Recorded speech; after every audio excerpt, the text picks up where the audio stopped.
Welcome to Random Conflux, where today we're talking about, I don't know, YouTube. What do you want to talk about?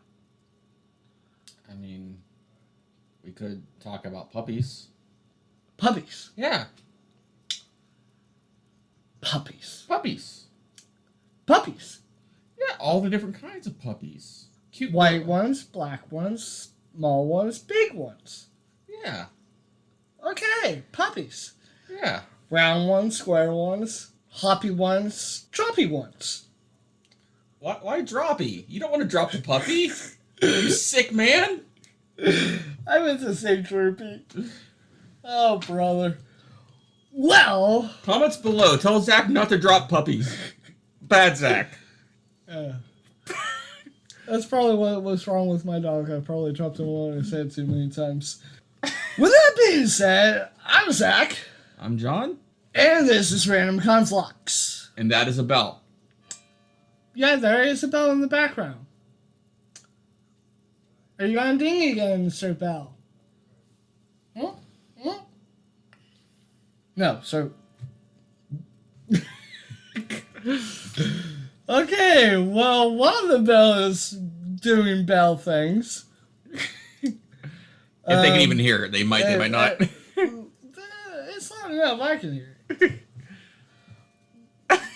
But anyways, last video we talked about like what to do to get started doing YouTube and finding a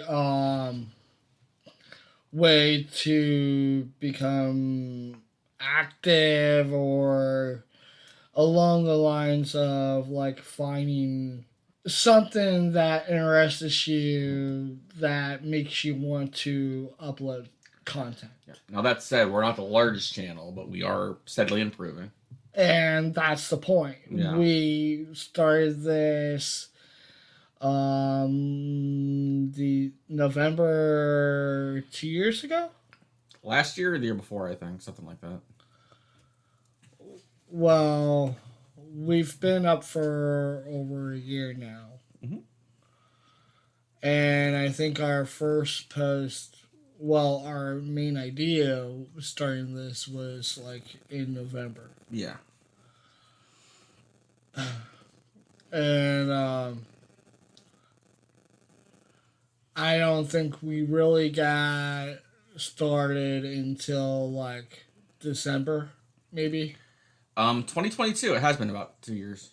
You were right. December 29th, 2022. That makes sense. Mm-hmm.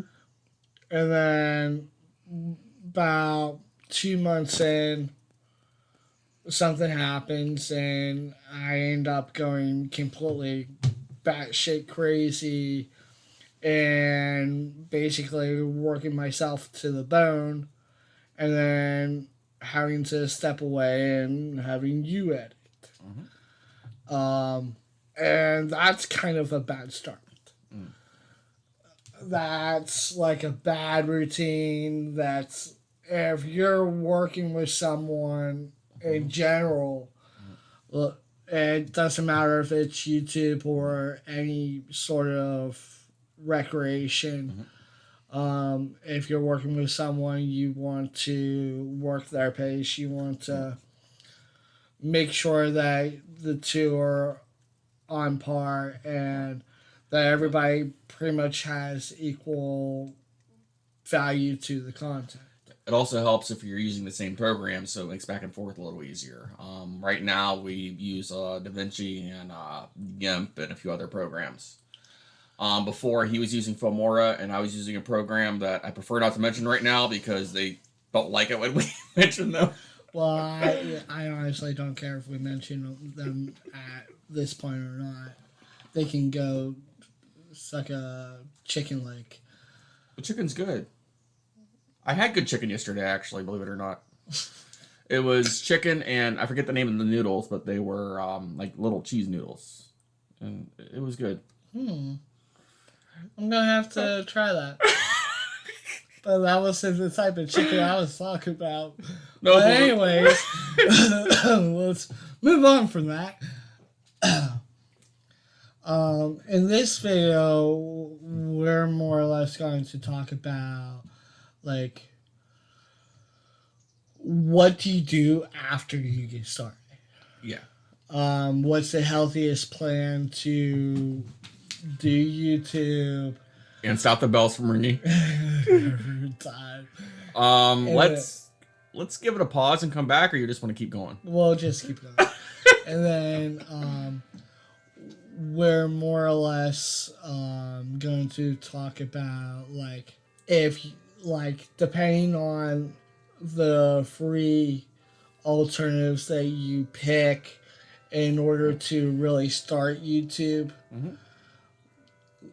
and, like, editing and that kind of stuff, depending on what kind of channel you're wanting to grow.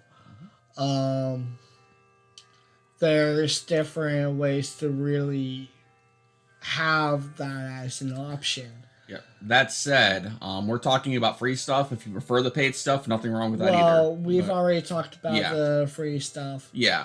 But we're also going to talk about some things that you may want to actually save your money for. Yeah. And programs that I know for a fact are actually really good. We actually mentioned a lot of them in the last topic, though. Yes, and they're not really free. They're not for beginners. They are expensive, but they are also professional. Yes.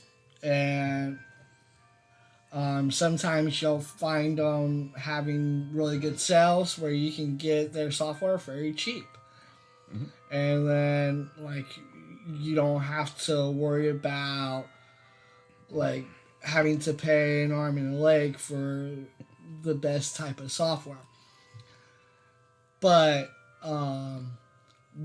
I did mention Davinchi being a really good free software. Yeah. Straight from the start. Yep. And the paid's even better than the free. Yes. Yeah. And you really get an upgrade with the paid. Yeah. But I also kind of matched Filmora 9, the paid, with Davinci, unpaid. Yeah. And the free version of Davinci is the equivalent of the paid version of Filmora 9. And the only thing you're paying for with Filmora 9 is to take the watermark off. You basically have all the same crap, but you're taking the watermark off the video. Yeah. And that's kind of what you want. You don't want something on the video that tells people, hey, this is not your video.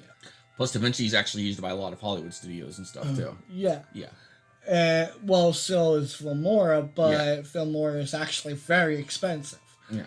And it's not expensive as the next few things that I'm going to mention in the video, but it is rather expensive. I believe I paid $75, maybe $95 on my version of Filmora 9. And that was on sale. That was on sale. That was a 90% off sale. Yeah. And I went to update it, and I wasn't allowed to use what I paid for. So that kind of ticked me off. So that I no longer use that. Like, I'm not going to pay for something that I already paid for like 3 months ago. Yeah. So there was no point in me using that software again. And then you had me try Shotcut. Yeah, you weren't a fan. Not a fan! Yeah. And if you are, not a problem with that, but he wasn't a fan. And we have mentioned, I have mentioned, my disdain for Shotcut. And why I have such a disdain for Shotcut. And at this point, and I'm going to say it right out loud, people behind Shotcut, I really don't give a crap if you try to, take this video down or not. What I'm going to say is exactly what I feel. So deal with it. It's not meant to be a professional editing software. It's a mod for a damn video game. So that's that. When we're talking about editing software, we're talking about something that you could download right from the start, not having to use a 7-step freaking archive translator crap just to be able to use the fucking program. And with that being said, I'm all cool now. Just relax. Everybody's good. Every other program I've ever used, regular download. Not having to download like a mod. I like mods. I like video games. I like mods. I like playing video games with mods. I don't like editing with mods. And that's what Shotcut is. So, there's that. Davinchi, awesome program. Not sponsored in any sort of way. And it's worth actually paying for the full version. Because you get a lot more than what you would in any other package. You have a good list of transitions. You have a good list of music that you may want to put in it. Well, Filmora 9 also gives you music if you buy it. But that's something that you have to pay for. You use the free version of Filmora, you don't get the music, and you get a watermark. Free version of Davinchi, you don't get a watermark. You get pretty much a pro package. I think you get a little bit of music. I haven't found like little sound bites. I haven't found them, but you might be right. I haven't messed with the sound all that much aside from just quick editing videos. But if you pay for the package, you get music. You get more filters. You get more filters. You get more transitions. You can also do 3D rendering and a bunch of other crap too. And to me, for the amount that they're asking, compared to what's already in the free version, like, you're getting your money's worth. Yeah. And, like, at this point, like... The only reason we haven't bought the full version is we're both broke half the time. We're poor. Very poor. Can't even afford the coughs in the videos. I actually edit a lot of those out in our gameplay. Not as much in the topics, but when we're doing gameplay and stuff, I will go through and I'll cut out the coughing if I'm in the mood to sit there and listen to every single thing. But honestly, like, the moment you really start working on YouTube, you find out what your content is, what your content's gonna be, and then you find, like, how are you going to edit what type of videos are you going to make? Are you going to make live videos where you're talking to the camera? Are you going to make animated videos? Sorry about the door closing. I think they wanted to hear the weed whacker. Or, like, where you're just using your logo as the background image and you're just talking sort of like this? Or are you going to do a topic video with possibly some gameplay in the background? Or is your video a little bit more educational? And then you push into the direction of whatever editing software that may be more flexible to your content style. And like I said, there's probably many different free types of software out there, and there are some free software that aren't really free. They give you a free trial, but after a certain amount of time, like, that program is no longer free and you have to get the upgrade. Like Adobe offers free trials on a lot of their stuff. And then they force an upgrade. Yeah. That said, Adobe's not bad, but it can be expensive. And with WavePad, same thing. VideoPad, same thing. WavePad and VideoPad are excellent editing tools. WavePad, with me, I've used WavePad for years, and like that is one of the best audio editing software there is. And a lot of pro audio editors actually do use that program. But yet, a lot of people are actually downgrading to programs like Audacity now. It's what we're currently using. And that's what we're using. But if you're doing voice work, you also need to know how to work the pitch. It's not laid out like if it was WavePad. And WavePad has a lot that they can do with the effects tool, because they already preset like a lot of the speed, pitch, and the other thing slips my mind. Acoustics? Something around there. But Audacity, you have to know like all that crap. You need to know how fast you need to make the pitch, or how fast the speed needs to be, how high or low the pitch needs to be. Especially if you can't do it with your own voice. Like, maybe your voice is really deep and you sound like Darth Vader or whoever. And then, or your voice is really high and you sound like a kid, where you are actually a full-grown man and you want to sound like a full-grown man and not like a kid.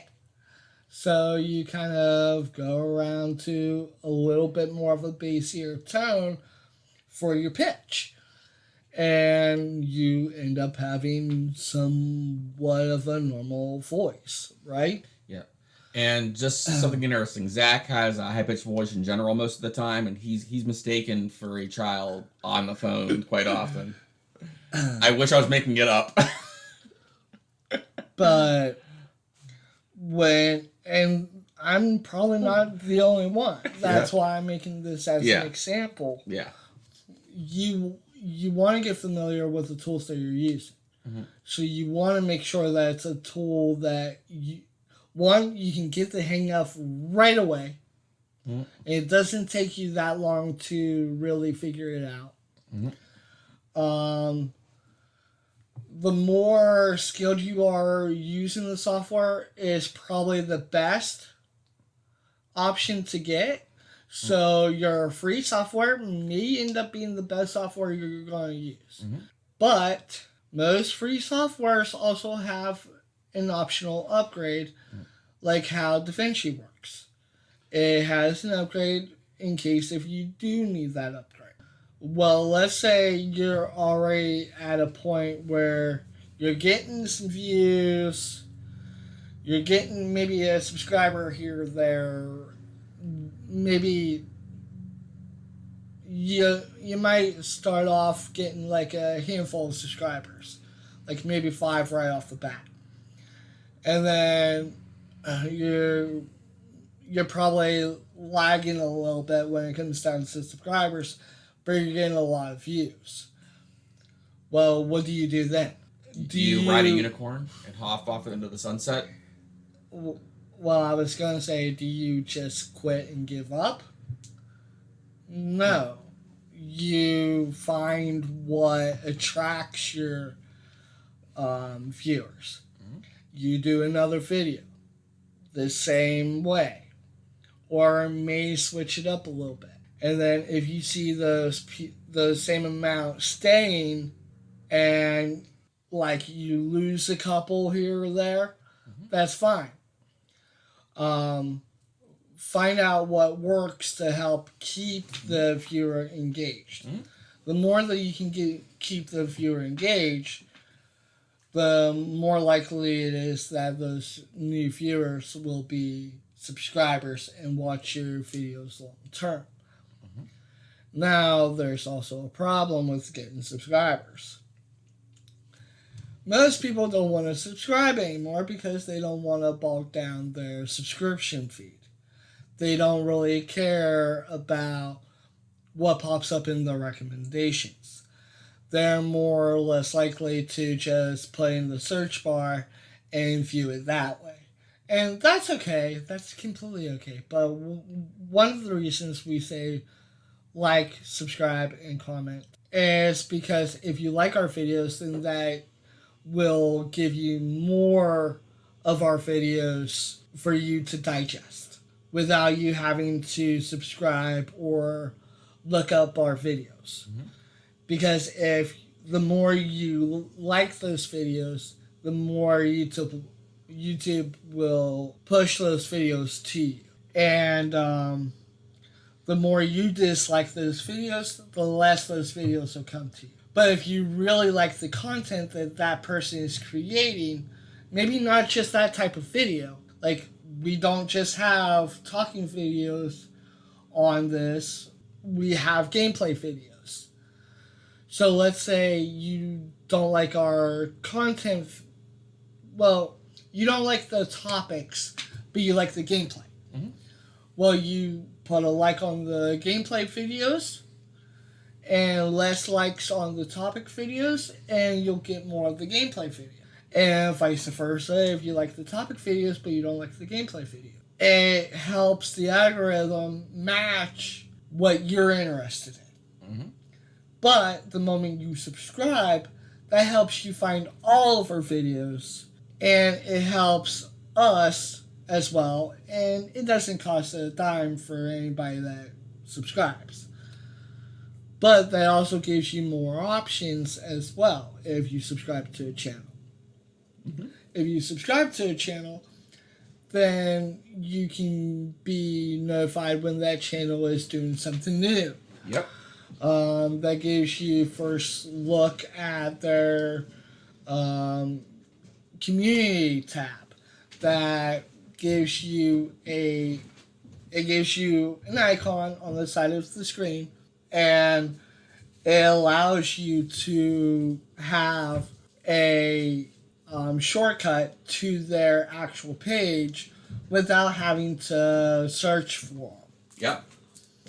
And I find it easier to subscribe to a channel that I like, so it's much easier for me to see because there's a little dot. If I haven't watched the video, or that content creator just put out a new video and I'm looking at my computer and I'm on YouTube and I happen to see a little dot by their picture, I know that they just came out with new content. And I know because a lot of people don't really make content like they used to. Jacksepticeye kind of fell off of making content, like back-to-back content. Now he just makes content to the point where it's not overloading him. Mm-hmm. But he's even said that it made him lose subscribers, it made him lose viewers. Mm-hmm. And you don't know if it's YouTube not pushing your content, or maybe it's not you uploading enough. But don't go and upload to the point where you have a burnout either. That's why I do a couple videos a week with the gameplay and stuff. Yeah. Trying not to burn myself out, because I have a full-time job, plus content, plus topics. Yeah, and basically I just do a bunch of voice work, do some menial labor around my city, and I make content for you guys. Mm-hmm. As well as making a cartoon in the background. But that's neither here or there. But how do you know that what you're doing is working? You look at the algorithm. You look at your analysis. You basically study your studio to a T. That's how we found out what's popular. Like, the Sims videos actually gotten really popular, and thank you all for watching those. It actually makes me want to keep doing them. Here's another little fact. Piggybacking on what my brother just said. Yeah. It gives you motivation to keep doing what you're doing. Or our Dragon Ball videos are always popular. We don't always do them because we prefer to play those ones together, but the thing around that is the less you're getting any recommendations, the less you're going to do this. And just throwing yourself out there and just hoping to get something back and not really knowing what you're doing to start out with, you're not really going to get anywhere. And that's speaking from experience. Yep. But the more you do it, the more it becomes second nature. It becomes more of like a second language. If you speak a second language enough, it becomes like your main language. But the less that you speak it, the harder it is for you to keep it as intangible as your normal language would be. Yeah. Like, I speak English, but I've also spoken other languages throughout my life. I've learned Russian and Japanese at a very young age. A friend of our father's was Russian. You've forgotten a lot of it. And I forgot a lot of it, but really cool dude. His name was Anatoly. I haven't seen him for over about 15, 18 years. Last time I seen him, I was maybe 17 or 18, somewhere around there. And I'm 33, going on 34 now. So the less I spoke to him or needed to speak to him in Russian, the less I actually used Russian. And I learned Japanese because when I was little, I lived next to an older Japanese guy. And I was friends with his grandson. And when he got mad, he would not say what was wrong in English. He would yell in Japanese, and you had to catch on to the Japanese in order to know what was going on. And, not being able to have other people that speak that language for you to talk the way you do in your normal language. I got more friends and family that speak English than I do that speak Japanese or Russian. So I lost a little bit of that Japanese language. I lost a little bit of that Russian language. Now I can speak a good bit of it. I can actually read a good bit of it. But trying to remember all the words is difficult. And you're probably wondering, yada, yada, yada, what does this have to do with stepping up on YouTube? Well, if I wasn't encouraged to learn a different language, I would have never learned it. Just like if I wasn't encouraged to start this channel, we would never be talking with a bunch of viewers listening to us have a conversation. Yeah. Back and forth. And we talk like this a lot. Yeah. Recorded or unrecorded, we like to talk about things.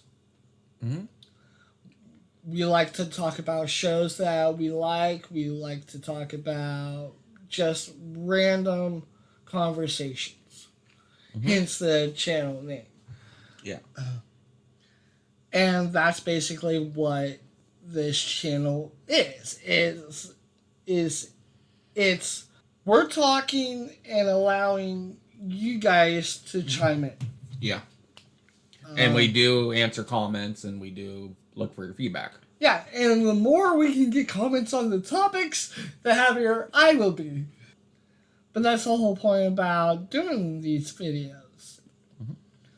And the gameplay, it's been hitting a lot more than these topics have Topics still did pretty good, but the gameplay a little bit more. But that doesn't mean that we should just stop doing the topics, because the topics are doing very well. Mm-hmm. But that also allows us to talk about like whatever we want to. Mm-hmm.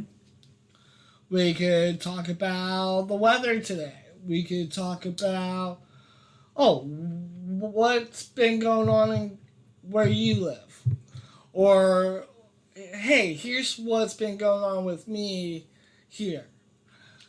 That said, speaking of topics versus gameplay, there is slight variations to the editing with those.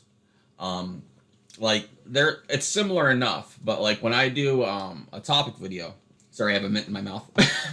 I have to think about what I'm gonna put with that video, whether it's gameplay, whether it's footage from a program, whether it's something else. Gameplay. But if it's a certain game that you already know that you're playing, it's a little your easier. brain's already like, okay, well, this is how I'm going to edit this out. Yeah. This is what I'm going to keep in. Yeah, the hardest part with gameplay is trying to talk while you're playing a game. Yes. Yes, because the moment you really get hooked into that game, you just want to shut up and not do anything. You just want to focus on the game. Yeah. Or unless you're like me, you end up cussing the game out. But anyways, to really keep moving forward, you have to adapt. You have to find what works for you as the content creator. You have to challenge yourself to try to get out of your comfort zone. Mm-hmm. And if you're not working with the team, you're going to have to learn how to do the editing process on your own. Unless you're going to pay out of your, nature's pocket to pay an editor that does this full time, you're not going to get anywhere. You're not going to make any money doing this. But you have all your money in nature's pocket. Oh, yeah, because I'm totally poor. And with all the crap that I spew out, I would be the richest man alive. Mm-hmm. But editing has to do with the type of content that you're doing. And my brother is 100% correct. Not all content gets edited the same way. These topic videos do not get edited the same way that our gameplay videos get edited.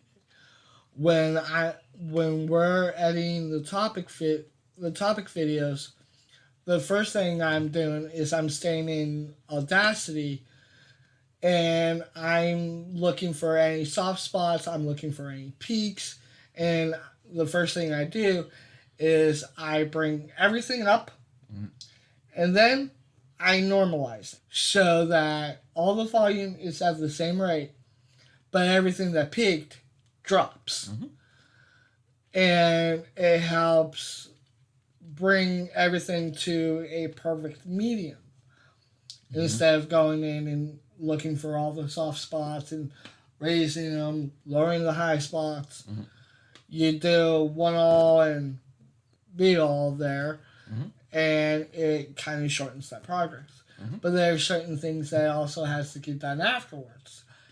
Maybe there's a random noise in the background that doesn't really fit anywhere. Mm-hmm. And okay, well, there's no talking around that area, so I know to take that out.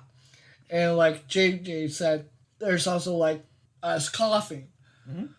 And I'm knowing like a bunch of people probably are listening to this through headphones or whatever. You're not going to want to hear a bunch of coughing in your ear. And with me having Tourette's or losing my place a lot, I also say, what, or something along those lines to kind of get where I was at, or try to reshift my focus back to what we were talking about. Yep. And I tend to ramble on more than I really need to. Why sometimes our topics are longer than need to be. Yes. But I also try to get out all the relevant information as I can. Mm-hmm. But there's also a lot of that time that's actually just us more or less trying to get the words out and not being able to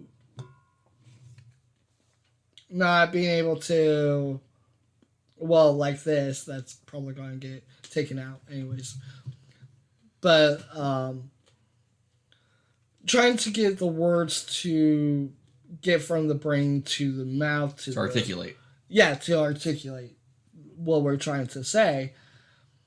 And sometimes something happens and interrupts us, and we have to stop, or I forget to stop the recording, and we have to take that out. Mm-hmm.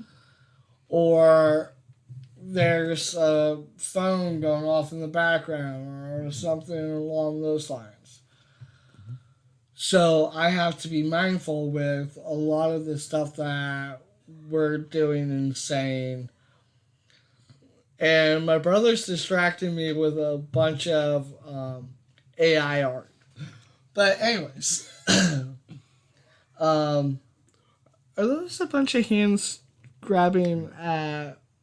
I typed in turducken party, and there's like a little like half like bird person. It's you looking bored, and it's this chicken.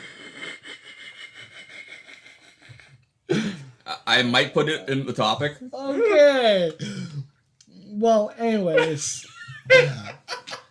What to do after, your first steps?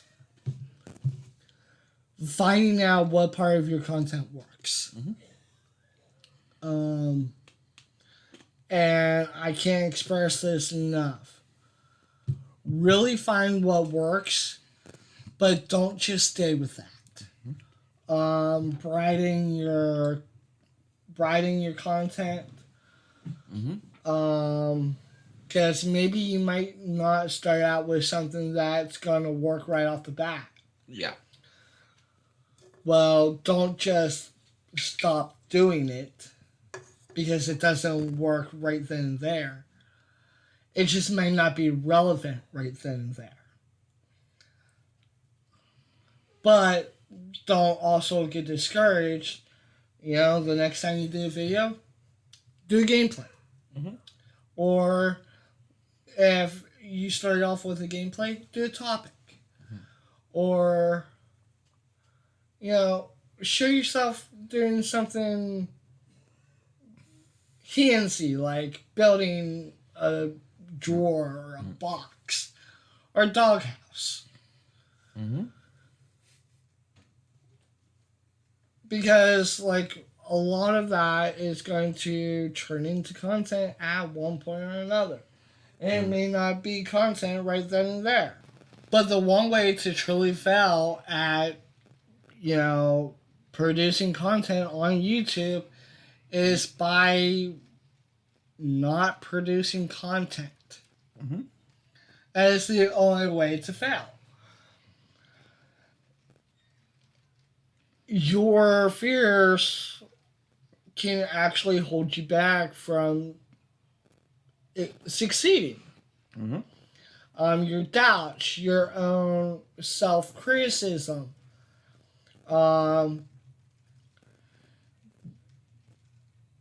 biggest on